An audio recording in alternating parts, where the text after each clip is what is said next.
कलि जुगे नाम सार आम कौन नाम कर 16 नाम 32 अक्षर विशिष्ट नाम आप हिसाब कर हरे कृष्ण 4 हरे कृष्ण 4 8 8 8 16 16 नाम 32 अक्षर हरे कृष्ण कृष्ण कृष्ण हरे हरे हरे नाम राम नाम हरे यही नाम कले आम कलि जुगे मुक्ति पाई हूँ महामंत्र नाम से जो नामर अर्क आना से अर्क पड़े कौन आप गुरु आस्ते कले पाइबे महापुरुष कहले कलि जुगे नाम सार नाम कौन नाम कले जीतिजीव तुम ये जो मरामरी आसब निश्चित हम तार कौन नाम जय जय जगन्नाथ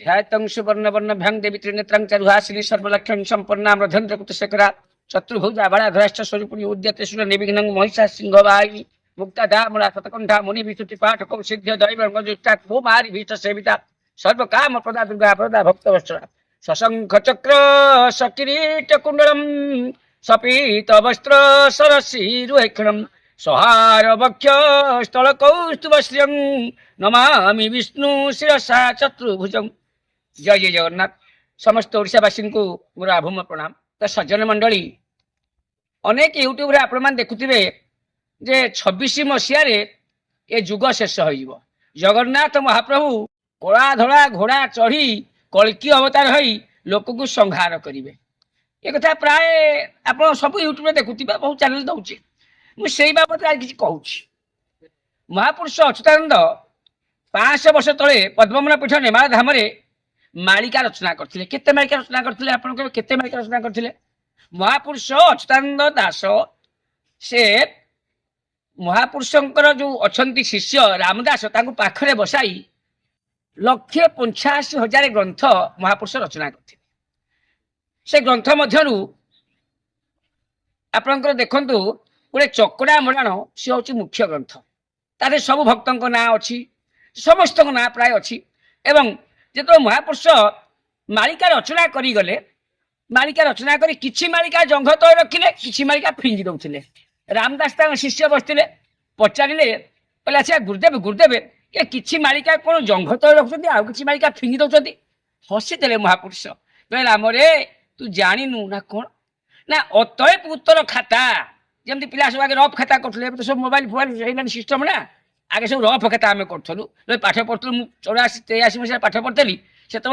रफ खाता आम कागज रफ खाता लिखा होता अरे मुझे रफ खातार फिंगी दौची असल जे आंसर बा उत्तर खाता अतएव उत्तर खाता टी मो जंघ तल रखुच ना माने रफ खाता आपण मैंने कौन से लोक मान भंडुंट आप गुरुदेव ना भंडुनी राम कलि जुगे एमती एमती एमती पाप बढ़ीज लोक पाप पथर अग्रणी हे कि किसी बुझी न पाले मिशा भे कौन बुझे रफ खाते केवल अछूत भणे या पाइबे ना ये जो जंघ तले जहाँ रखी कौन करेंगे ना जंघ तले जहाँ मुझे रखी जातिस्मर भक्त को देवी ना आज्ञा जातिस्मर भक्त कौन केते भक्त कि आप राम रे 300 सहस्र भक्त जे मोर बारण बेल चिन्हबू पुण बारण बेल चिन्हबू पुण ठीक ठीक करी कहली राम से बड़े कुतुही रखिबू ध्यान अर्थ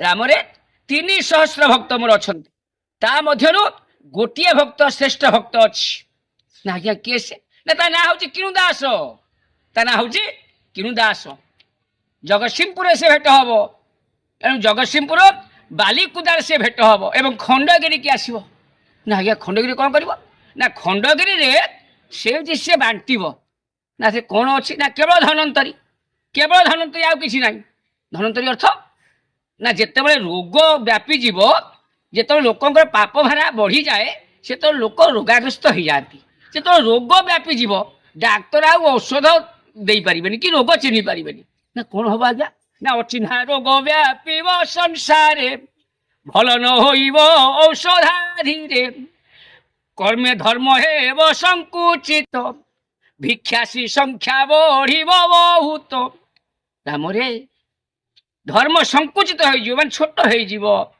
आउ भिक्षारी आप देखुना जिते आप भारत जो बुलतु ओडिशा बेसी भिकारी बेसी बाबाजी दाढ़ी रखीदे अरुआ खाईदे गेरुआ पिंधे बुलिले ना आज्ञा कौन ना ओरो राष्ट्र देश हेबे ठक बस्तम्भ बहुत राम ବୈଷ୍ଣବ ବହୁତ ଚିହ୍ନି ନ ପାରିବେ ତାଙ୍କୁ ଅଧମ ବିବେକ ରାମ ଅଧମ ବିବେକ। ମହାପୁରୁଷ କହିଲେ ରାମରେ ଏ ଓଡ଼ିଶା ମଣ୍ଡଳ ଭିତରେ ଓଡ଼ ରାଷ୍ଟ୍ର ସେ କହୁ ଓଡ଼ ରାଷ୍ଟ୍ର ଓଡ଼ିଶା ଦେଶରେ ଏତେ ଏତେ ଭଣ୍ଡ ଏତେ ଠକ ବାବାଜୀ ବାହାରିବେ ଯେ ତାକୁ ଲୋକ ଚିହ୍ନିବେନି। ଆପଣ ଦେଖୁନାହାନ୍ତି 2026ରେ କେହି କହିଚାଲିଲେଣି ଯେ ହୀରାକୁଦ ବନ୍ଧ ଭାଙ୍ଗିଯିବ, କେହି ରହିବେନି, ସବୁ ଭାସିଯିବେ, କିଛି ଆଜ୍ଞା ହବନି, ଗୋଟିଏ ବଙ୍କା ବି ହବନି। ମୁଁ ତପନ ବାବା ଆପଣମାନଙ୍କୁ କହି ରଖୁଛି, ଓଡ଼ିଶାବାସୀଙ୍କୁ କହି ରଖୁଛି 2026ରେ ଯଦି ହୀରାକୁଦ ବନ୍ଧ ଭାଙ୍ଗେ ତାହେଲେ ମୋତେ ଶୋଧିବେ। ମୋ ଘର ମଧ୍ୟ କହିଛି ମାହାଳ ମନ୍ଦିର ପାଖରୁ ଜଗନ୍ନାଥ ମନ୍ଦିର ପାଖରୁ 600 ମିଟର ମାତ୍ର 4 ମିଟର ବାଟ ଆପଣ ମୋତେ ଭେଟିବେ। ମାହାଳ ମନ୍ଦିର ତ ପ୍ରସିଦ୍ଧ ଦେବେ, ତେଣୁ ମୋତେ ଭେଟିବେ ବାସୁଦେବପୁର, କିଛି ହେବନି ଆଜ୍ଞା। ଏ ସବୁ ବନ୍ଧ ଭାଙ୍ଗିଯିବ, ସେ ଇଏ କହୁଛି ସିଏ କହୁଛି, ଟିଭିରେ କହୁଛନ୍ତି ଅମୁକ ଟିଭିରେ, କିଛି ହେବନି। ସେଇ କଥା ମହାପୁରୁଷ କହିଲେ ଓଡ଼ିଶା ଦେଶରେ ଠକ ବୈଷ୍ଣବ ବାବାଜୀ ହେଇ ଦାଢ଼ି ରଖି ଗେରୁଆ ପିନ୍ଧି ଅରୁଆ ଖାଇ ଖାଲି ଭଣ୍ଡିବ ମାଳିକା ମାଳିକା ମାଳିକା। ମାଳିକା କ'ଣ କହିଛି? ମାଳିକା ଖାଲି କହିଛି କଳା ଧଳା ଘୋଡ଼ାରେ ହାଣିବ ସମସ୍ତଙ୍କୁ, ସେ ହେଇଯିବ ଆପଣଙ୍କର କ'ଣ କହିଲେ ଅନ୍ଧାର 7 ଦିନ ହେଇଯିବ, ଭୈରବୀ ଡାକିବ, ଏଇଆ ସବୁ ମାଳିକା କହିଛି। ମାଛିର ଯେମିତି ଘାଟ ହେଇ ମନ, ଏମାନଙ୍କ ଲକ୍ଷ୍ୟ କୋଉଠି ଛିଦ୍ର ଅଛି। ମହାପୁରୁଷ ଆଦୌ ଏଗୁଡ଼ା କହିନାହାନ୍ତି ଆଜ୍ଞା। ମହାପୁରୁଷ ବହୁତ ତତ୍ତ୍ୱ କହିଛନ୍ତି। ମହାପୁରୁଷ କହିଲେ ଆପଣ ଦେଖନ୍ତୁ ଗୋଟେ ଛୋଟିଆ କଥା, ଏ 26 ମସିହାରେ ହୀରାକୁଦ ବନ୍ଧ ଭାଙ୍ଗିବ, ସବୁ ବାବାଜୀ ମାତାଜୀ ସବୁ କହିଗଲେଣି ଯେ ଠକ ବୈଷ୍ଣବ ମାନେ ବନ୍ଧ ଭାଙ୍ଗିବ। ମୁଁ ଆପଣଙ୍କୁ କହୁଛି ଯେତେବେଳେ 1999 ମସିହାରେ ବାତ୍ୟା ହେଲା, ମହାବାତ୍ୟା, ଏରସମା ପୁରା ଭାସିଗଲା, ସେତେବେଳେ କୋଉ ମାଳିକାକାର କହିଥିଲେ 1999 ମସିହାରେ ବାତ୍ୟା ହବ ଅକ୍ଟୋବର? କିଏ କହିଥିଲା? କେହି କହିନଥିଲେ। ସେତେବେଳେ ମାଳିକା ନଥିଲା ଆଜ୍ଞା, ମାଳିକା ଥିଲା, ସବୁ ଥିଲା।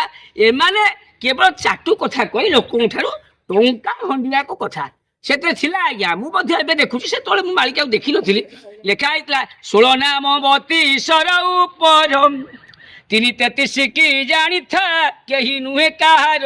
ଅର୍ଥାତ୍ 16 ନାମ 32 ଅକ୍ଷର ବିଶିଷ୍ଟ ନାମ ଯିଏ ଜପିବ ସେ କଳି ଯୁଗରେ ମୁକ୍ତି ପାଇବ। ମହାପୁରୁଷ ମାଳିକାରେ ସ୍ପଷ୍ଟ ଭାବେ ରଚନା କରିଛନ୍ତି। ଆପଣ ଦେଖନ୍ତୁ 185,000 ଗ୍ରନ୍ଥ। ଯିଏ କହୁଛି ମୁଁ ମାଳିକା ପଢ଼ିଦେଇଛି, ସେ କହୁଛି ମୁଁ ମାଳିକା ପଢ଼ିଦେଇଛି। ଇରେ କିଏ ମାଳିକା ପଢ଼ିଦେଇଛ? 185,000 ଗ୍ରନ୍ଥ। ଏ କ'ଣ 12 ସ୍କନ୍ଧ ଭାଗବତ ହେଇଛି ପଢ଼ିଦେବ? ନା ଗୀତା ହେଇଛି 18 ଅଧ୍ୟାୟ ଶ୍ଲୋକ ପଢ଼ିଦେବ?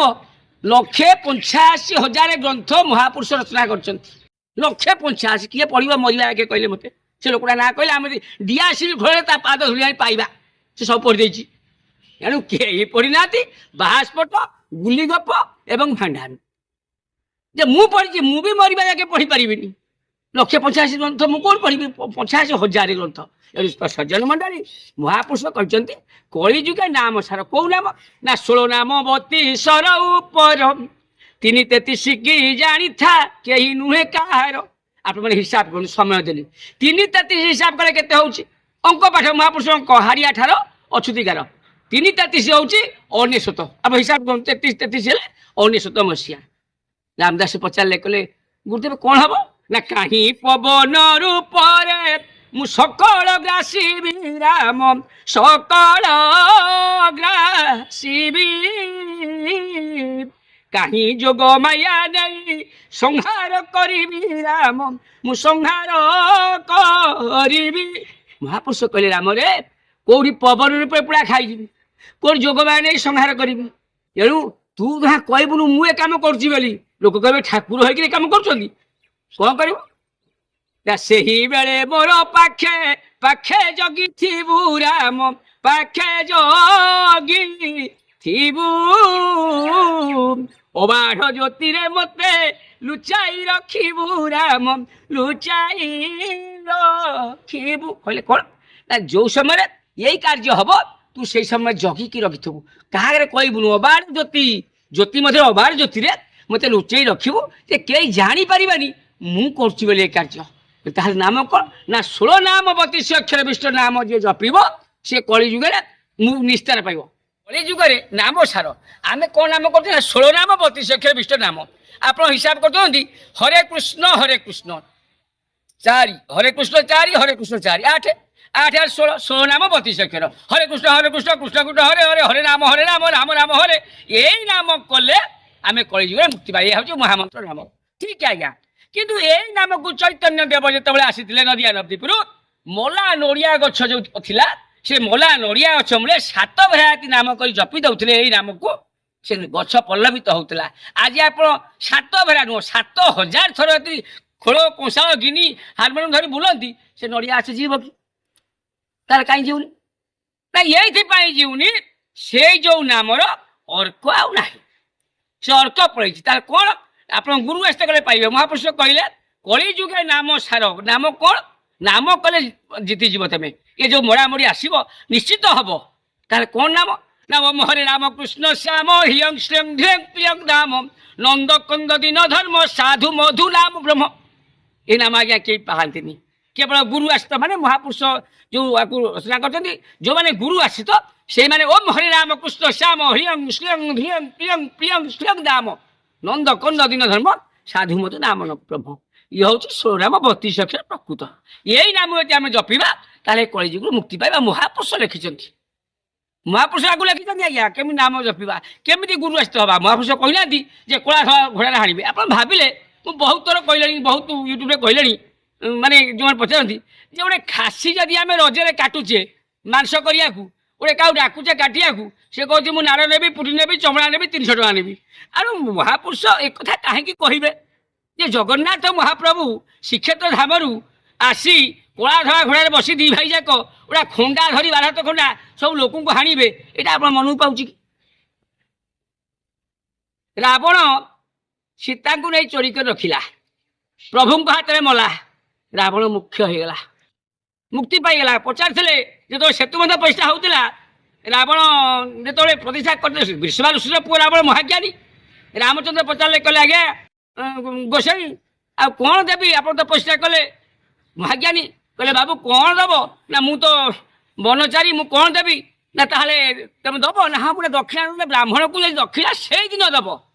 ଆପଣମାନେ ଜାଣିଛନ୍ତି ଆପଣ ଘରେ ଶ୍ରାଦ୍ଧ କରନ୍ତୁ, କର୍ମ କରନ୍ତୁ, ଯେକୌଣସି ବ୍ରାହ୍ମଣ ହଉ, ଆପଣଙ୍କ ଘର ପୁରୋହିତ ହଉ କି ଯିଏ ବି ହଉ, ବ୍ରାହ୍ମଣକୁ ସାଙ୍ଗେ ସାଙ୍ଗେ ସେଇଠି ସେଇଦିନ ଯଦି ଦକ୍ଷିଣା ଦେବ ସେ ଦକ୍ଷିଣା ହିଁ ପ୍ରାପ୍ତ। ଯଦି କ'ଣ ନା 10 ଟଙ୍କା ନିଅ, ପରଦିନକୁ ଆସି ତା 2 ଦିନ ପରେ ଆସି 5 ଟଙ୍କା ଦେବି, ଆଜ୍ଞା ପୁରେଇକି ଦେବାକୁ ପଡ଼ିବ ଆପଣଙ୍କୁ।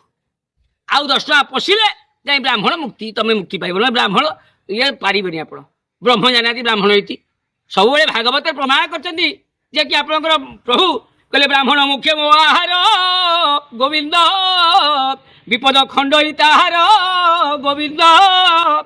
ଆଜିକାଲି ଯୋଉ କଳିଯୁଗର ବ୍ରାହ୍ମଣ ସେମାନେ ତାଙ୍କ ବ୍ରହ୍ମସ୍ୱ ରକ୍ଷା କରିପାରନ୍ତି। ପଇତା ପିଉଛନ୍ତି, ମଦ ପିଇ ଦେଉଛନ୍ତି, ସେ ମାଂସ ଖାଉଛନ୍ତି। ଆମ ଘରେ ଯଦି କିଏ ମରିଯାଉଛି ଆମେ କହିବୁ ଶବ ଛୁଇଁକି ଯାଇଛୁ ଗାଧେଇ ପଡ଼, କିନ୍ତୁ ଶୁଖୁଆକୁ ଆମେ ଘରେ ଦେଇ ପିଣ୍ଡେ ପିଣ୍ଡେ ରାନ୍ଧୁଛେ, ଖାସି ମାଂସକୁ ଆମେ ରାନ୍ଧୁଛେ। ସେଟା ମାଂସ ଖାସି ମାଂସ, ମଣିଷଙ୍କ ଏତେ ଅନ୍ନ ତ ଖାସି ଯାଇ ଖାସି ମାଂସ ଖାଇବା, ଚିକେନ ଖାଇବା ସେଟା କିଛି ନୁହଁ, କିନ୍ତୁ ମଣିଷର ଶବ ଇଏ ହେଉଛି ଶବ। ଲୋକଙ୍କର ଯାହା ବିଭ୍ରାନ୍ତିକର ରହୁଛି ଏମିତି ଚାଲିଛି। କିନ୍ତୁ ସଜ୍ଜନ ମଣ୍ଡଳୀ ପ୍ରଭୁ କହିଲେ ବ୍ରାହ୍ମଣ ମୁଖ୍ୟ ମୋ ଆହାର, କାରଣ ବେଦ ପଇତା ଅଛି ବିପଦ ଖଣ୍ଡଇ ତାହାର। ବ୍ରାହ୍ମଣ ମୁଖ୍ୟ ମାନେ ପ୍ରଭୁ ତ କହିପାରିଥାନ୍ତେ ଭାଗବତରେ ଯେ ବ୍ରାହ୍ମଣ ହସ୍ତେ ମୋ ଆହାର, ତାମାନେ ଆଳତୀ କଲେ ପ୍ରଭୁ ପାଇବେ। ନାଇଁ ନାଇଁ ନାଇଁ ସେ କଥା ନୁହେଁ। ବ୍ରାହ୍ମଣ ମୁଖ୍ୟ ଅର୍ଥ ଗୋଟେ ବ୍ରାହ୍ମଣକୁ ଯଦି ଆକଣ୍ଠ ଭୁରି ଭୋଜନ ଦିଆଯାଏ ଦକ୍ଷିଣା ସହିତ, ତାହେଲେ ସେଠି ମୁଁ ପାଇଲି ବୋଲି ଜାଣିବେ। ଭାଗବତ ପ୍ରମାଣ କରିଛନ୍ତି ଆଜ୍ଞା, ମୁଁ କହୁନି ଏ କଥା। ତେଣୁ ଆମେ କ'ଣ କରୁଛନ୍ତି ନା ବ୍ରାହ୍ମଣ ମାନଙ୍କର ଅପକର୍ମ ଦେଖି ଆମେ ବ୍ରାହ୍ମଣଙ୍କୁ ଗାଇ ଦେଉଛେ, ହେ କି ବ୍ରାହ୍ମଣ, ହେ ବ୍ରାହ୍ମଣ କିଛି ନାହିଁ। କିନ୍ତୁ ବ୍ରାହ୍ମଣକୁ ନିନ୍ଦିବାର ନାହିଁ। କ'ଣ ପ୍ରମାଣ କରିଛନ୍ତି ଭାଗବତ ନା ଭାଗବତ କହିଛନ୍ତି ବ୍ରାହ୍ମଣ ମୁଖ୍ୟ ମୁହାର ଖାଲି ନୁହଁ ଯେ ବ୍ରାହ୍ମଣ କଲେ ଅପରାଧ ଗୋବିନ୍ଦ ବେଗେ ସେ ବିବତାର ପାଦ ଗୋବିନ୍ଦ। ଭାଗବତ ପ୍ରମାଣ କଲେ ଯଦି ବ୍ରାହ୍ମଣ ଅପରାଧ କରିବେ ତାହେଲେ ଆମେ ତା ପାଦ ସେବା। ତାହେଲେ ବ୍ରାହ୍ମଣକୁ ଆମର ଚୋରି କରୁଥିବ, ଆମେ କହିବା ନନା ପାଦ ସେବା କରୁଛୁ, ଚୋରି କରି ନେଇଯିବୁ। ନାଇଁ, ଅପରାଧ ତ କୋଉ ଅପରାଧ, କୋଉ ଅପରାଧ ମାର୍ଜ ନିଅ, ବ୍ରାହ୍ମଣ ତାହେଲେ ଆମକୁ ଯାଇ ଗାଇଦେବେ। କିନ୍ତୁ ବ୍ରାହ୍ମଣ ଅଛନ୍ତି ତ୍ରିସନ୍ଧ୍ୟା କରୁଛନ୍ତି, ଆଉ ମାଳିକା ଯେଉଁମାନେ ଜାଣିଛନ୍ତି ଯାହା ପୋଥି ଅଛି ସେ ଭଡ଼ ଭଡ଼ ହଅନ୍ତି। ହେଇ 26 ମସିହା ହେଇଯିବ, କିଛି ହବନି ଆଜ୍ଞା। ମୁଁ ଆପଣଙ୍କୁ ସମୟ ଦେଲି, ନା କହିଲି। ତେଣୁ ଯେଉଁମାନେ ସୂର୍ଯ୍ୟ ଏକାକ୍ଷର, ମନ୍ତ୍ରରାଜ ଏକାକ୍ଷର, ବ୍ରହ୍ମ ଗାୟତ୍ରୀ ଏବଂ ଆପଣଙ୍କର ଯେ ରହିଲା ଅଣାକ୍ଷର ବସାଣ, ଇଏ ଯେଉଁମାନେ ସବୁ ଶିଖିଛନ୍ତି ବା ଜାଣିଛନ୍ତି, ଯେଉଁମାନେ କରୁଛନ୍ତି ଦୈନନ୍ଦିନ ସନ୍ଧ୍ୟାରେ ନିତ୍ୟ ନୈମିତ କରୁଛନ୍ତି, ସେଇମାନେ ହିଁ ଉବୁରିବେ, ଅନ୍ୟମାନେ ନୁହେଁ। ମନ୍ତ୍ର ଜପିବାକୁ ମହାପୁରୁଷ କହିଛନ୍ତି ଆପଣମାନେ କେବଳ ମନ୍ତ୍ର ଜପନ୍ତୁ। ଆଉ ଏ ଯେଉଁ ହରେ କୃଷ୍ଣ ମନ୍ତ୍ର ଜପିଲେ ଫଳ ହବନି ଆଜ୍ଞା। ମୁଁ ହରେ କୃଷ୍ଣ ମହାମନ୍ତ୍ର ନିନ୍ଦୁନି, ଅଛି ଆମର ମହାମନ୍ତ୍ର, କିନ୍ତୁ ଇଏ 16 ନାମ 32 ଅକ୍ଷର ନୁହେଁ।